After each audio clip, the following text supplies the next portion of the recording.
All right. So I'm so excited to release this podcast today. So one of those things where you never know where you're going to meet somebody. And I had the privilege to meet Tyler. There's a guys trip that we did in Scottsdale. So we did a workout over at my buddy Matt Zanis's place, and we shot some guns and stuff afterwards. And then Tyler reached out afterwards, and we just started talking back and forth. And really to hear Tyler's story, being, a shy person and growing up and getting to a point where, as an adult, he was able to look back and show that he wasn't really able to express himself fully with his emotions. And then he has been able to figure out how to kind of unveil all this. So he went from being shy, and I'm laughing as I'm saying it, to being a country singer, to being in NASCAR, motorsports. Like, the guy has quite the resume, and he's developed what's known as the 5 minute fear formula. And it's something that he used to be able to overcome his fears, to be able to get on stage, to be able to do everything that he has been able to accomplish in his life. He's been able to do it this way. And I mean, he's a speaker, he's a coach, still dabbles in the music, still dabbles in motorsports when he feels called to, but he's able to help audiences to be able to remember how powerful they truly are. And you'll hear that throughout the whole theme of this podcast. His goal is to get you to gently but successfully push you into empowerment so that you can take charge of your life again, so you can break through some of your biggest fears, or maybe some of your smallest fears that you didn't even know were dictating the course of your life. And he's an author. He's been on the author of I Have a Voice. He's appeared on NBC, on Fox, CW Network, the Crook and Chase Countdown. I mean, the dude is amazing. So I'm so excited to share this with you. You'll see the links and stuff down below. Make sure that you check him out. He's got a free PDF offer on his website here that we'll include in the link. But I love it. I'm so excited. Strap up, enjoy, and thanks for tuning in as always.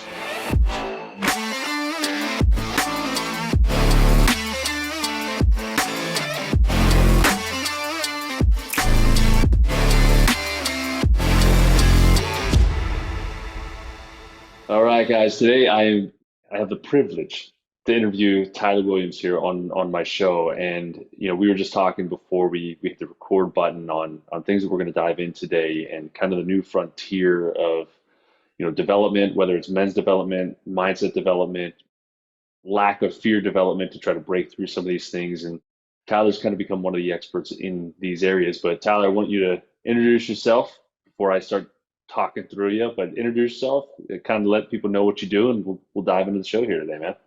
Doc, I'm so appreciative of the time we're going to share and the conversation we're going to have. But yeah, for the last 20 years, I've worked in the field of high performance as a country music singer and a race car driver, and I'm in a phase of letting that world go. I'll still dabble in it for fun here and there, but under the behind the scenes, kind of undercover, I've been coaching and helping successful high performers, entrepreneurs, business owners, athletes overcome their fears, those places they plateaued, and create massive breakthrough in their life and their business. Sometimes it's at home with connection and relationships, and sometimes it's simply about the numbers, but doing deep inner work to create transformation around some conversations that are often difficult to have, and maybe sometimes they've never had, but helping people, clients realize that those are the ones that shift the trajectory of their life forever. So doing a lot of fun work in the world, kind of covering a lot of ground, and excited for what we're going to get into. Yeah, man. And I always like, when I hear people and what they're doing, I always try to go back to, what made you feel called to this? What was the story behind it? And you shared a little bit with me, but why don't you tell people a little bit about who you were, that child growing up, and how that kind of inspired you to be the man you are today? Well, there's several layers. It's, there's layers of how you get into music and racing, and how do you get into coaching. And the story begins as a kid. I was performing in Josephine the Amazing Technicolor Dreamcoat at the Fox Theater in Atlanta. The choir I was in middle school was selected to be a part of that. The cities, every tour, they'd go into a new city and they would pick a choir from the local community to come perform. Oh, cool. And so at 11 years old, you're in front of 4,000 people a night for that week-long run. And it's like, you're in show business. This is real. We didn't get paid, but you're around this environment that, growing up as a kid going to Disney World, and you have this big imagination, these big dreams, and here you are, you're part of the show. It didn't get any better than that. But at 11, it was just a fun thing to do. The next year they came back into town and they asked us to come back. We didn't have to audition. They liked us so much. And at 12 years old, it clicked that this is a career choice. People get to perform for a living on stage. And one of the cast members actually said, hey, like, if you guys want to make a run at this, you got to get agents, you got to put in some work to go after this. Didn't have any clue what that really meant. My dad's a dentist. He just retired. My mom worked in the practice for years. They didn't know the industry. But in that moment, I was like, I want to do this for a living. And not necessarily Broadways and musicals, but I wanted to perform. I loved the feeling of being with a cast of characters, creating something for other people. Now, 2 or 3 years later at a house party with some friends, we put together a little band. And we're going to play some music. We chose some alternative music at the time, local H, for you 90s kids out there. Stepped up to the microphone for the first time. And we did what every young aspiring artist should not do. And then we didn't practice. We just showed up. I know every lyric to every song when I'm in my car and I'm jamming because the singer's in there. And as soon as you take that away, I don't have my prompts anymore. Like, my mind goes blank. And so I step up to the microphone and I miss the intro. And I've got my friend, he does that side eye. He's like, what are you doing, man? I don't know what to do. I'm panicking internally. I'm melting down, right? 13 years old. You see the girls you're crushing on, the buddies you're trying to impress. And they roll through the intro again. Finally, I pick it up, get into the chorus. Second verse comes around. Again, timing, I miss the second verse. And at that point, it's like, this is the first song. I don't know the second or third songs, much less the rest of this one. What do I do?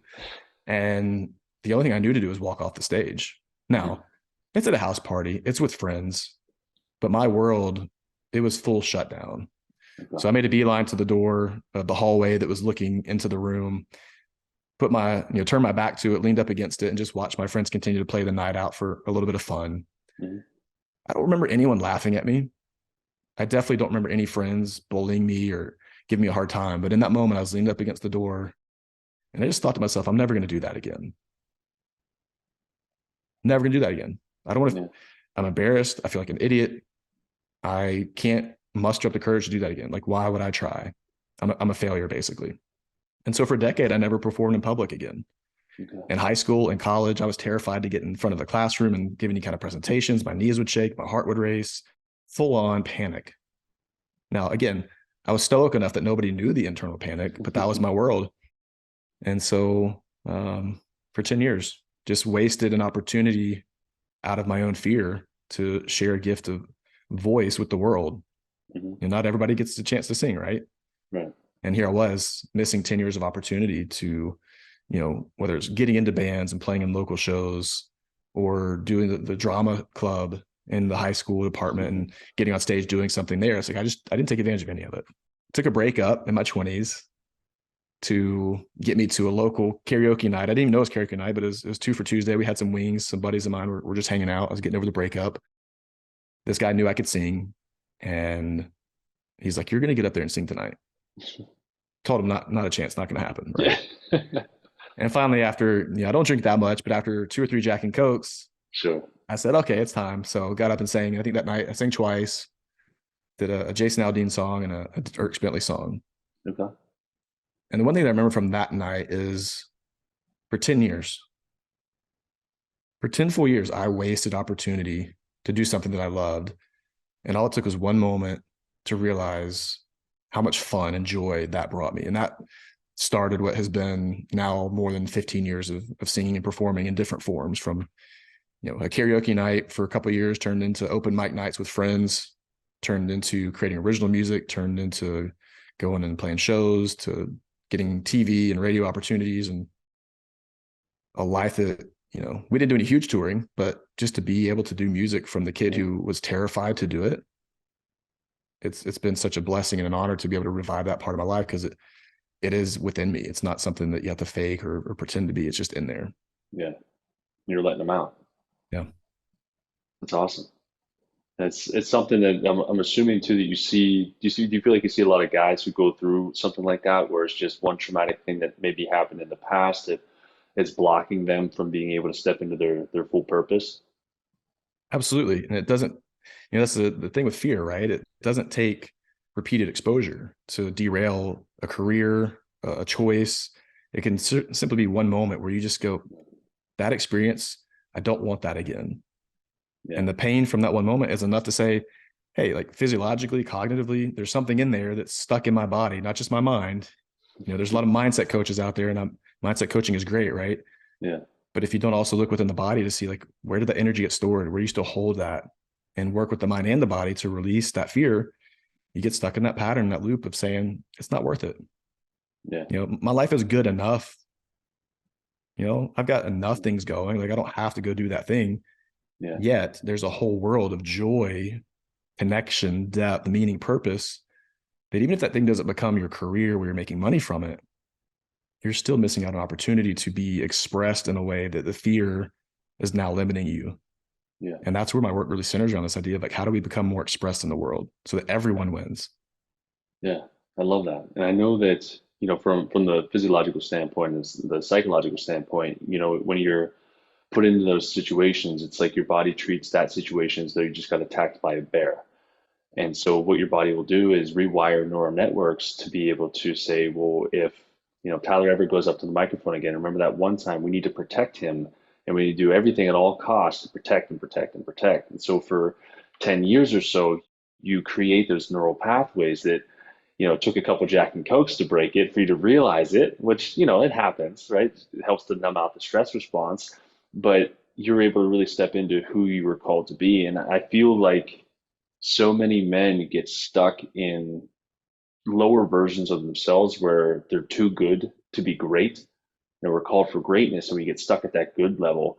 And it's just could be a trauma or a fear of something that happened in the past. And it's awesome to meet people like you that are helping people to kind of break through that. So how did this model with the 5 minute fear, like how did that evolve into what you're doing? Well, I found myself in these moments getting back into music and getting into racing, where the green flag's about to, it's about to come out. So we're loading up in the car, we're strapping in, doing the belts. And my mind, I never thought of myself as a really anxious person, but in these moments right before the performance was about to kick in, this nervousness would start to arise, and I'd feel it in my body.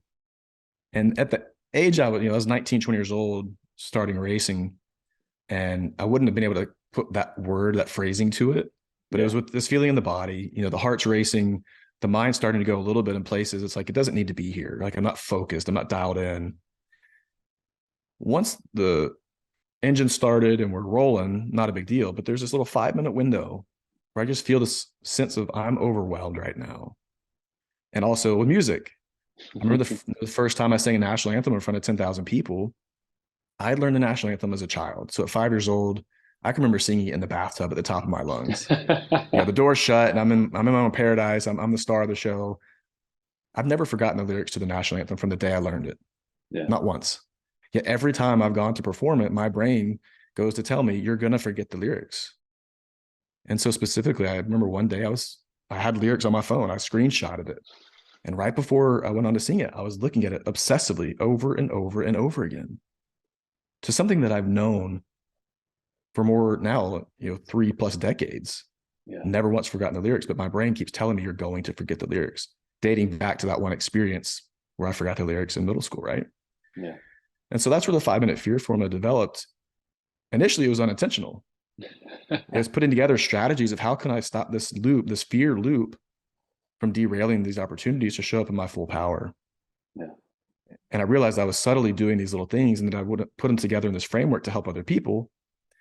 It seems simple, it seems silly, but fear is not some little thing. Like, it's a major part of our lives, and it's a response in the body that everybody experiences. Yeah.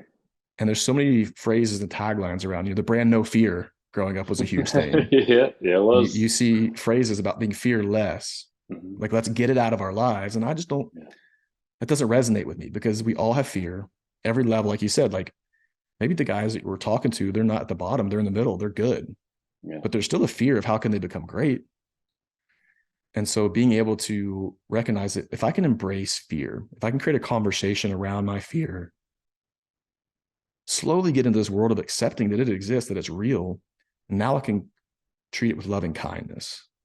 I can treat it with connection and almost befriend it in a way that, instead of being some evil, dangerous thing, it's now helping protect me.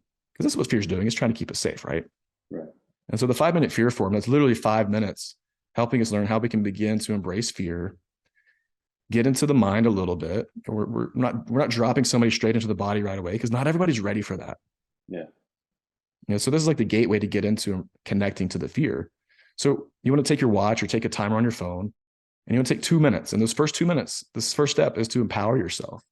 And you want to think about all the lifetime skills that you've picked up, that you've gained, all the accomplishments, all the wins, and write them down on a sheet of paper and just keep writing. And you can go all the way back to childhood. So you were once afraid to ride a bike. You learned to ride a bike. You learned a new language. You graduated from high school. You were the first in your family to go to college. You dropped out of college to go be an entrepreneur, and you developed this latest app that went success. You had a success and you sold it for, 3 or 5 million, or maybe you had a big exit. Just anything that you were fearful of, you write it down. And for 2 minutes, you just don't stop. And the second step is to reflect. We're going to take 30 seconds and we want to circle all of those skills, accomplishments, lifetime wins that you were once fearful of. Because you can look back and go, oh, that was no big deal, right? Right. I was talking to a friend of mine who, Mike Metcalf Jr., is a member of pit crew in the NASCAR world for, 16, 17 years. Mm-hmm. And we're both like, we're just living our lives, man. Like, I just do the thing. That's what I do. It's not like what I've done is not a big deal to me. Yeah. And yet here, I've sang on stages and 10,000 people, and he's pitted cars in front of 100,000 people at Daytona, got a victory lane, and it's like we're downplaying these successes, but we also had fears attached to those at one point. Yeah. And so you take 30 seconds, look back on all those little wins, victories, and accomplishments, and go, okay, like I was once fearful of that, I overcame that, great. So we've done some empowering. We've gotten out of that focused mindset of like all this stuff going on, this swirling fear loop. We've reflected for a little bit, and now we're going to take another 30 seconds and do some observation. And you think back to like, okay, the thing I'm about to go do. So let's say you're speaking on a stage, and that's where this fear is coming from. Average that out versus all your past fears. So if you're thinking collectively, those fears that you just circled, and go, man, like these fears, like if I added them up, like the aggregate's probably like a 6, right? Mm-hmm. 1 being least fear, 10 being most fear. These seem to be like a 6. And what I'm about to do feels like an 8. Or maybe it feels like a 4. Right. The whole purpose isn't to say like you always want to end up less than the average. You're just doing the gauge. You're doing some observation. You're creating the awareness, right? And then you want to take the final 2 minutes and you want to strengthen your identity. And so we're going to write down all the skills, abilities, and reasons why you now have agency over your life to embrace that current fear. So what have you done in preparation to get ready for that stage? Well, you wrote a speech. You rehearsed the speech. You shared the speech with someone else. You went to speaking courses or schools. You got up in front of a high school class and gave speech. Like anything that you've done, you write it down, right? And so in 5 minutes, you've empowered yourself. You've done some reflection. You've done some observation, and you've strengthened your identity around who you can be. Because in that moment, it's not a permanent experience, but it enables you to now, in that 5-minute window, and that window leading up to me singing the national anthem, and that window leading me up to dropping the green flag, I've now put myself in a position of power. I've now put my mind where the amygdala is firing, which then throws off the HPA axis. And if you want to get into science, go check out Andrew Huberman and the Huberman Lab podcast, because he's got so much information on fear. If you want to do the science of fear, that's fascinating. Yeah. But in 5 minutes, you can begin to take agency over your life. And again, you're going to like 5 minutes, that changes my life, no big deal. Like, that's too fluffy. Yeah, whatever, Tyler. But I promise you, if you do it, it takes your mind off the thing you're so worried and fearful of, puts you back into some agency of control, gives you a bit of certainty, and then it's going to allow you to step on that stage with the freedom that your thoughts aren't bound up in this other thing about what could go wrong, what could happen. The fear of rejection, the fear of failure, the fear of some authority figure telling me the speech wasn't good. And then that gets you into the shame spiral where now you're just like, I'm not good enough. I'm awful. Yeah. And I want people to just give yourself grace for that, right? Give yourself the moment to say, hey, I'm going to take 5 minutes to do this thing that feels a little bit silly. Get back into a mindset of being playful. Do the worksheet. See if it works for you, because it might not be the thing that works for you, but it's a starter. It's a gateway. Yeah. And then if you decide you need more work, then you can get deeper and start doing deeper mindset work, deeper transformational work, deeper body work to see where, I can vividly remember in college, every person would get up to speak and it's like 15-minute presentation and it's like countdown. Okay, I'm one step closer. I'm one step closer. And at the beginning, heart rate's fine. Yeah. Respiration, my breath rate's fine. My body feels fine. And each person got closer and closer. All of it ramped up. The physiology of my body, being the heart rate elevated, the breath's moving fast. I'm panicking. I can feel the shaking in my body, the knees. And I know almost everyone in some form, it might not be speaking, but you've experienced some level of fear where it's something triggered you and your mind's hijacked. So the 5-minute fear formula helps you get out of that state of being hijacked.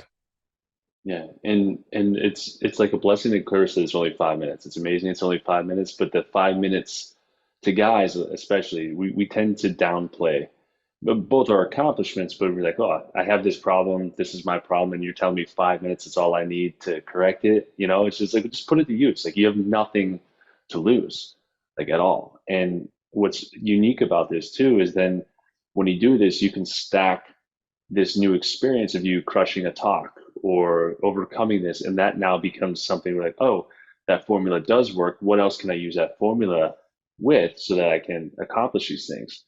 When you were speaking too, the other thing I was thinking was, I remember similar things. Like I used to sing, but not nearly at the level that you did. But I remember doing solos and stuff, and like I would have that anxiety, and then like when you're singing and you're anxious, your vocal cords tighten. You're like, this isn't how I sound. This sounds terrible.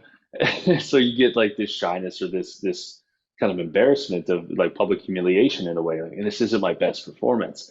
And I feel like there's a couple ways you could take it. You can use it from a pain sense and like, I never want to feel that way again, like you did. Now I need to develop a way to overcome this. Or you can allow it to push you down into this shell of like, well, I just need to be protected because everything is out to get me. So you can use this equation in many different, or this formula in many different ways to access different parts of your life, rewire those neural networks, right, with new experiences. And I think it's brilliantly simple. Well, it's simple and it's powerful because to really rewire, you have to create something new. Right. But it's not just enough to create something new. It's like I could go out and do something and crush it and go, oh, that's foundational. Like it's a new pathway. I can start repeating that and have more of those experiences and start trusting myself. But it's also doing that in an environment where you're already getting into that state of arousal, that fear state is coming back in, because now you're accessing that part of your brain and your mind and your body where it was stored in there, that was the problem. That was the danger factor. And so for people who've had big T trauma or even little T trauma, being able to be in a place where it feels safe to access, whether it's memories or experiences, and comfortably, safely with the right people, the right place, create those moments. Like you said, you stack this little victory of like, oh, that time around, it was less powerful and held less power over me. I have a little bit more agency to go out and do the thing again. I feel safer this time. I'm trusting myself more. Yeah. And that's the power of this. It's, if you look at the empower, reflect, observe, strengthen, it's Eros, right? Yeah. It's a very act of loving yourself, going to co-create into the world, piercing into this veil of what could be a dark conversation around shame and fear and guilt. And instead, you're going out with an act of self-love, trusting yourself that you can be the performer, you can be the man, the woman who is destined to do great things in this world. I love it. Do you feel like there are certain common limiting beliefs that people go through, whether it's experience or sometimes do you feel like it's like part two of the question, but do you feel like there are other people's fears that then get projected onto you that they don't even belong to you at all, but you accept them as truth because somebody told you so? I mean, look, I have a fear that I'm too powerful. Okay. I love that. When I show up in a room, I'm an introvert. Yeah. And I don't initially want to walk up to a group of people that I'm meeting for the first time and be like, hey, what's going on? Yeah. I'm not that extroverted. Let me talk to the whole room and win the crowd over. I want to sit back and let people come to me, bring me into the conversation. Yeah. And so often people, if the first thing they know about me is that I do country music and motorsports, they have this image that I'm a fiery, bold, courageous person. And that's within me. That exists inside of me. Sure. And you might assume that as well, because as an introvert, I don't, I can be a little bit stoic and you might go like, this guy's mysterious. He's got some vibe going. Like, what is this his thing? Like he's trying to be this cocky, guy. And it's like, well, that's just me showing up as the introvert, trying to figure out how to do this, big room. Mm-hmm. But people can project that I am trying to show them up, or I'm trying to be something that isn't the most honest reflection of me. Because when people get to know me, it's like, man, like you're empathetic, your gentleness, your kindness, the way you do love people, it diffuses tension in the room. The way you're able to hold space for people, it's literally magic. Like some people are like, I've never been seen the way I'm seen by you when we do work together. And so is that the projection that they're giving me, or is that my reflection of my story, right? Yeah. I feel too powerful for some people because, again, I'm just living my life. This is all I've known. Mm-hmm. I don't go out to do racing and music because I'm trying to impress you. Yeah. I do it because literally what it feels in my body makes me feel so happy. Yeah. That when I feel the surge of the car, when you push the pedal down to the floor, that the thrill of that still hits me every time. Yeah. That when you hear the bass and the kick drum, that feels something in my body when I'm on stage. So yeah, I mean, I think everyone has different fears, right? I think some of the core fears are fear of rejection. Everybody wants to be a part and connected to something. There's the fear of failure. Right. I don't want to. I want to do the thing, but man, like I don't look stupid. I don't want to feel this experience that I could be ostracized or be the outcast or just confirm everything that I've always believed about me. And I think that's where we're in a conversation now. It's being missed, I think, because there's so much drama in the media in the world today. There's hate everywhere. Those who lead the way in the political and media arena, they know that fear, guilt, and shame wins the day for them. But there's this world of loving kindness and meeting people in their darkest hour. And I think there's conversations that are happening. I think we were talking just before we went on. I was watching an interview with Stephen Bartlett and the Diary of a CEO with Simon Sinek. And it was about loneliness and connection. Yeah. And if you haven't seen that episode, go search for it and listen to it. Also, there's an interview Rich Roll just did with Peter Attia where Peter goes into, it's about a 3-hour interview. So I think it's like 55 minutes in, they start talking about this experience that Peter had with basically what ended up being a breakdown, and about his mental health and his connection to just his personal life, and shares a real intimate vulnerability. And here you are, you have Simon Sinek and Peter Attia, who are world-renowned leaders in their field, and they're expressing these fears around connection and being expressed. And if they share this part of themselves, that they might endanger their business or their life, or that people might perceive them a certain way because now they're opening up in a way that they haven't. Men like that need to be praised because they're leading the way for, we're having this conversation now about that specific moment for those interviews because they took the risk. Yeah. And there's men who aren't at that level, who are trying to make it, who are struggling, and they might be fine financially, like they're doing it, but they're alone. They don't know how to talk about it. They've got anger issues. Their spouse or their partner hates them. Yeah. There's a lot of stuff going on. And so being able to talk about fear, expose it to the light, this isn't, imagine like you're in a dark room. People think like you just like pull the light open, shed light on it, we're going to fix it. And it's like, yeah, man, that's a hard road. Yeah. That's a jolt to the system. It's like, imagine you're in the room in the dark, the light's off, it's dark, but there's a little crack at the bottom of the door and you see a little sliver of light. And then imagine that door slowly creeping open. And it's like, as that door slowly opens, the light begins to cast it's a little more, and it hits your toe. And now you look down, I see my toe for the first time.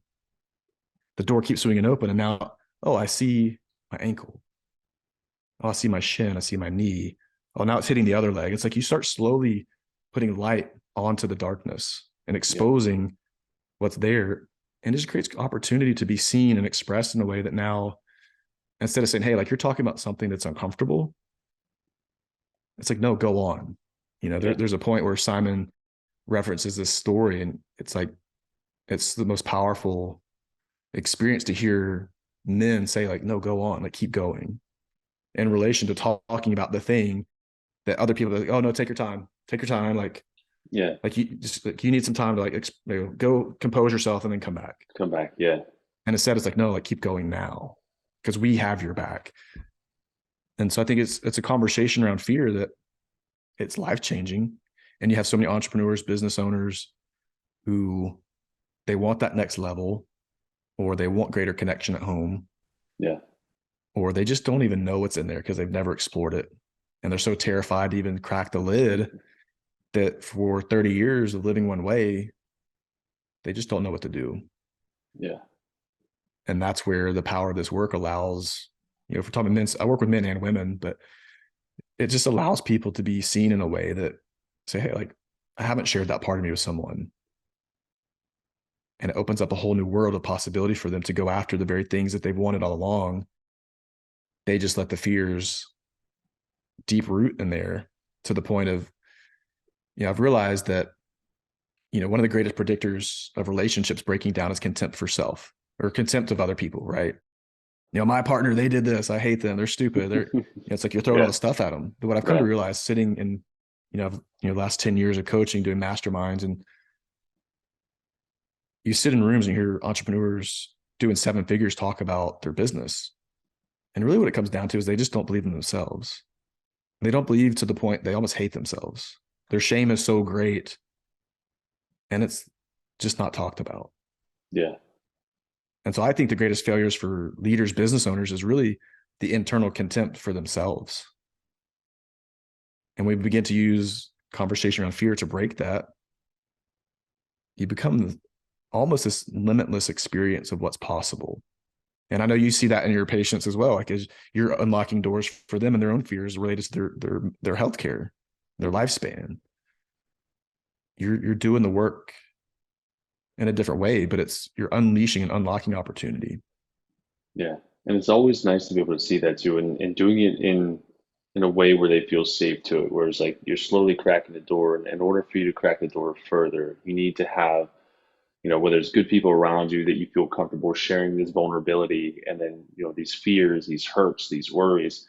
Because I used to be that way. Like I would close everything in, but like since being married to my wife and the friends that I have that I surround myself with, I feel safe being able to open up about hardships instead of shame, like, the old school way of thinking, just move on with it, like forget about it, move on. It's not a big deal. And it's like, I see a lot of entrepreneurs that I work with, or I work with spouses that are getting buried with this lack of love from their serial entrepreneur husband. And I know that they're not fulfilled inside and they don't know how to step into it. So they just buy another business or buy something else, and then their business becomes their mistress. And I can see where the breakdown is, but it's like, to me, and I guess a question I'll pose to you, how do you, I guess you can't really force it, but how would you like get somebody to open up like, hey, you need to really work on this piece of your life, or else like the rest of your life is going to be miserable hell, more or less. I would assert you can't create change for other people. You Right. can't make them change. So the first thing is just one, to model the behavior, the change you hope to see in somebody, because that's what works in your life. Right. And over time, just create conversation. Hey, I'd love to have a conversation about this. I'd love to get your idea, your feedback. Yeah. And learning about the relational dynamic. How does someone need to communicate? How do they want to communicate? Right. Then you get attachment styles, right? Secure, anxious, avoidant. You get into what they need to be expressed, and you start honoring their expression, not making them wrong, and setting it up to be a controlled conversation, because nobody wants to be controlled and fixed. Right. When you can see somebody in their most beautiful form from the get-go and just have conversations, it's like you sharing your natural essence about what you love and what you're passionate about, what you hope for your future. It begins to create potential for the shift. Doesn't mean it'll ever shift. And that's where it gets tough, right? Because you do get in some difficult conversations about where's this life going. Yeah. But removing the idea that you want to control or fix anybody, and just inviting meaningful conversations that are really about what is meaningful to you, and expressing that to another person, and learning how to do that in a dynamic that isn't about trying to fix, control, coerce, but leading yourself through your own life, setting the stage for what could come from the experience together.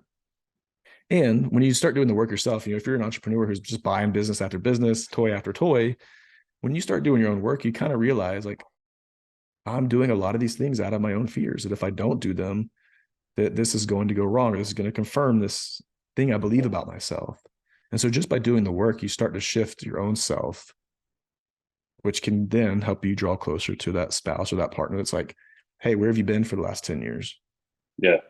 And it's a really, I'll go back to that conversation with Rich Roll and Peter T. Peter talks about that. And there's several moments where he's like, I totally acknowledge I just missed the mark as a husband. Yeah. I missed, like, it didn't even occur to me some things that I should have been doing. So if you're a guy who's hard charging and you're missing your family right now, making some choices, go to Rich Roll's podcast, listen to that episode with Peter T that just came out, and you'll have your mind blown for a minute. There's about an hour conversation directly on that subject from, like I said, about 55 minutes in for an hour, and it'll change your perspective on somebody who's one of the world-class leaders in his field being brutally honest.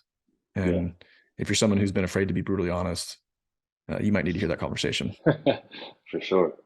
So in terms of, talking about these guys, and one of the things that I talk about it pretty openly, and I'll be honest, I'm pretty aggressive about it because I know too many people who do that.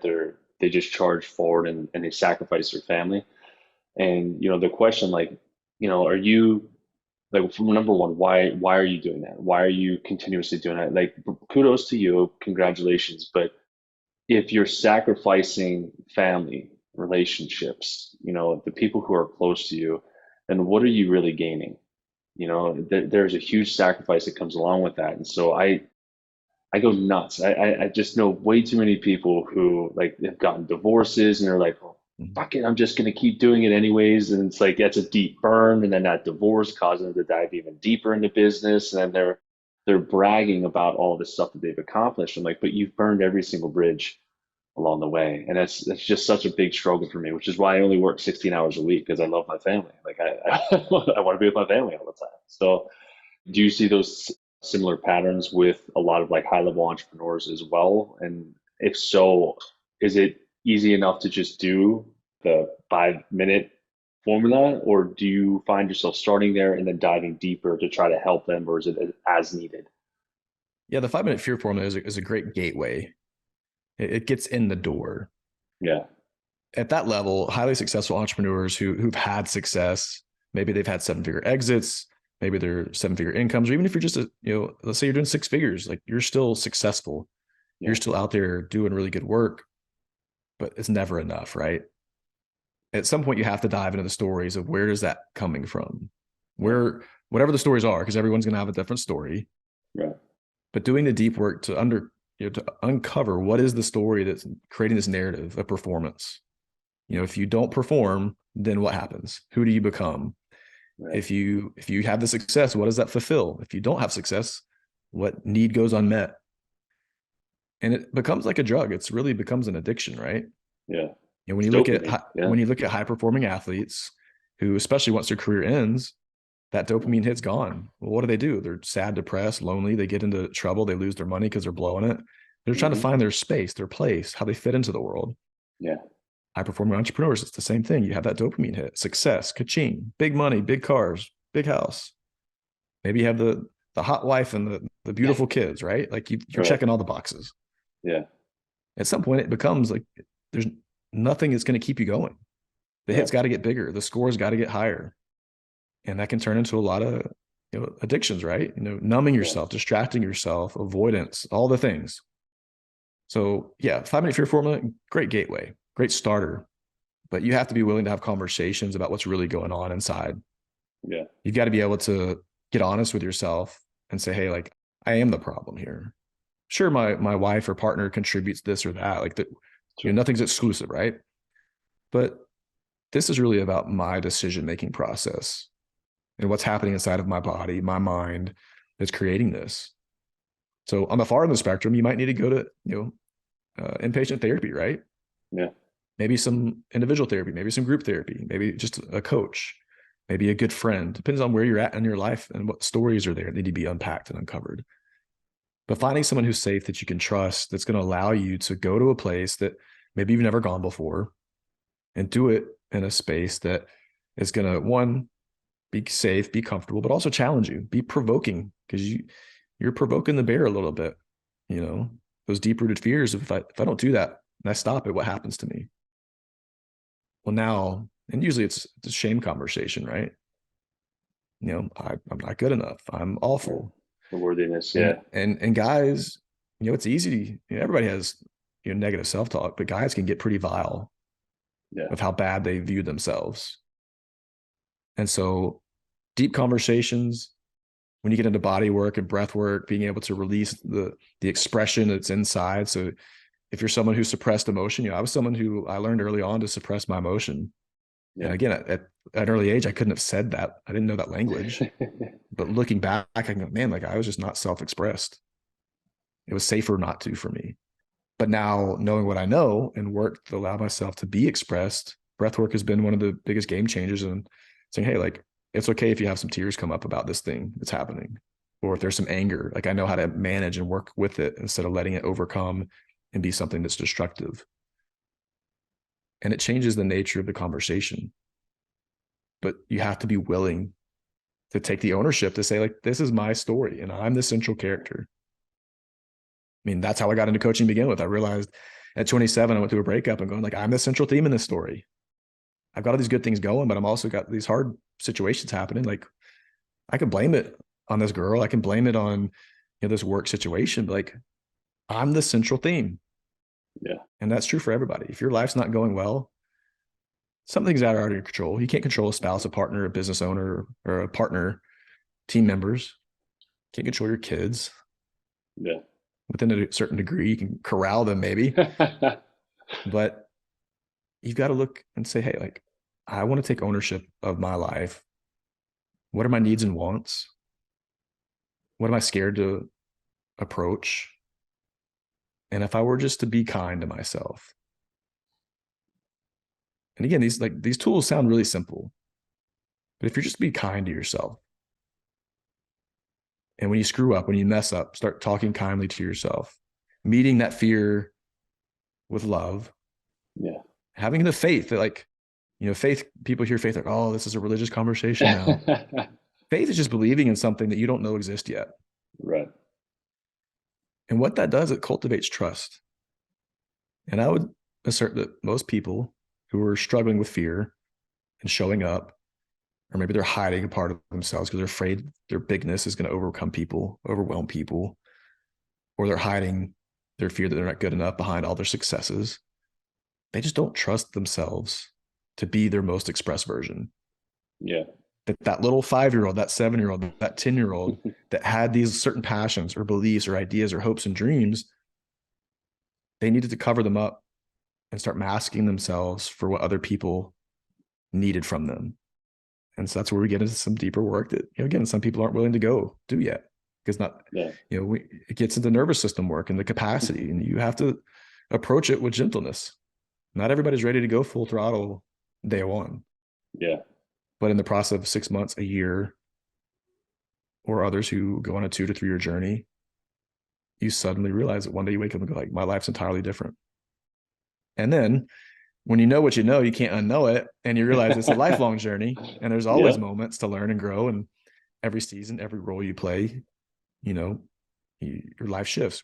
If you get married and you have a partner, you have kids, you change careers, you grow your business, you scale it, you sell it. Who do you become when you're not now this, amazing founder who doesn't have this business? You got the exit, but now it's like, what's next? Who am I? So the conversations never end. Well, I think that you can expound on that too, where, you said it's a lifetime, and I love to say it's a generational thing, right? Where, like, a lot of the stuff, a lot of the big T, little T's that we feel, experience, perceive can happen when we were kids. And like you said, like, you weren't able to fully express yourself. And it's hard, like having 2 kids that don't know how to express themselves at the same time is very difficult to handle. And if you're not willing to do it for yourself, at least be willing to do it for them, right? So that, because it's just monkey see, monkey do. Like, kids will mimic, especially young ones, will mimic what their parents are doing. And if they're used to dad's negative self-talk, or putting himself down, or dad's always busy, and dad only brags about his wins and never talks about me and never shows me any love, and then that's how they're going to perceive being a man is, because dad is a man, so I want to be like dad. So if dad does this, therefore I need to do this too. And then you just keep perpetuating this thing down the generational lines. So I think what you're doing has profound impacts on current lifetime, but then also the generational impact with the kids, grandkids, great grandkids, et cetera. You're able to kind of have that trickle down effect for generations to come, which is fantastic. I love it. that's the component that people forget, right? It's like, oh, this is my life. If I hurt a few people, like that's going to happen. Like, they'll get over it. Yeah. But when you start doing the work and you realize, oh, my dad's behavior or my mom's behavior, whoever was your caregiver, your primary Hmm. connection point, they have a story too. They were raised by parents. They were Hmm. raised by someone. What was their story? And I'm not a parent yet, but I know when I become a parent, like I'm going to do something that my child as an adult will go, man, like that wasn't great. I wish that would have been different. And it Yeah. doesn't have to be a major thing. It could be just some small conversation that they interpreted in one moment that they're holding on to. And the power is being able to recognize what you're doing in the moment and why you're doing it.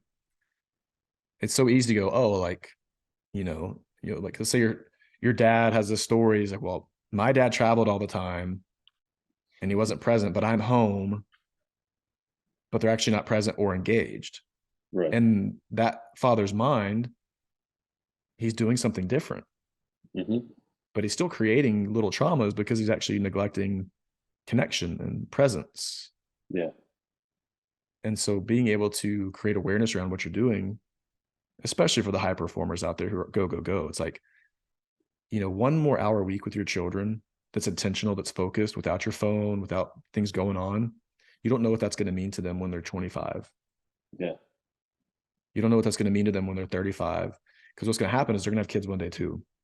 Hmm. And most people model the behavior that they grew up with, despite the fact when you're teenagers, like, I'm never going to be like my parents. Right. They're Exactly. stupid. Yeah. Screw them. It's like, well, you suddenly start realizing, oh, I'm doing exactly what they did, but you don't have to. We're in a culture shift right now where I think we're going to see generational curses, lines, beliefs, patterns Yeah. being broken at a faster rate than ever Yeah. because of the opportunity to do work like this, where conversations, especially amongst men, women have been having conversations like this for years, right? Yeah.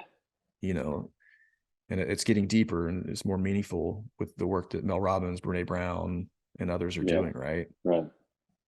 But I think for men, this is a frontier that's not even tapped into. Yeah. And as we begin to do more of this work, the power of men stepping into the fullness of their masculinity without talking about toxic masculinity. And it's Right. like to be fully expressed as a man without fear that you're going to hurt somebody or that you're going to do something wrong, because like you're rooted in integrity and character and depth and presence, that you can lead a relationship out of honor. You can honor a woman's body, you can honor her mind, you Yeah. can connect to her depth in a way that feels that and she responds to that, versus trying to be your mom, right? Yeah. And those are huge conversations that create a whole other set of topics, but it is transformational, and Yeah. it can be scary to start the work. But what else do we have? The Yeah. same thing you've been doing, it doesn't seem to be working. Right. Yeah. I love it, man. And to simply start, like you said, with the gateway, let's do the formula. Just do it. And then from there, how can they find you? Where are you? Yes, I appreciate that. So if you want the 5 Minute Fear Formula, literally just go to 5minutefearformula.com and you can download the PDF so you can have your own copy of it. And you can just print out, literally a notebook full of them. You can put them in your car, put them at your desk, any moments where you just need to go to it, and you'll have that available. You can go to tylerwilliamslive.com. You can learn about coaching, speaking. If you want to bring me out to your organization to do a talk, connect, you want to do some in-depth one-on-one coaching and go super deep, that's available there at tylerwilliamslive.com. Just to learn all about it. You can see some music and racing and connect there just to see some of the history of life and things I've gotten into. Yeah. And then on Instagram is a great way to connect. T Williams Live. I love it, man. And if you had one last departing thing to say for my audience here, what would you say? A sentence maybe is, you are not your fear, and meet yourself with loving kindness every day. Beautifully simple. Thanks again, man, for being on. I'm excited for this one to get rolling out here today. I think this is really going to help a lot of people. I feel like as you were talking, I'm feeling in my mind like I feel a lot of my patients listen to this, and I feel like they're going to try to figure out a way to get their husbands to listen to this podcast. And if the husbands are listening right now as I'm saying it, you're caught. but it's a great way to start improving humanity, really. So I love and appreciate everything that you're doing, and I appreciate you tremendously for taking the time out today to be on the show. But thank you so much, man, and I'm excited to see what you continue to do in this world. It's been a blessing. Doc, thank you so much for the time. It's always my honor to share and to be in your presence, to just be a little light in the world in the moments of darkness. And Yeah, yeah, just big honor. perfect, brother.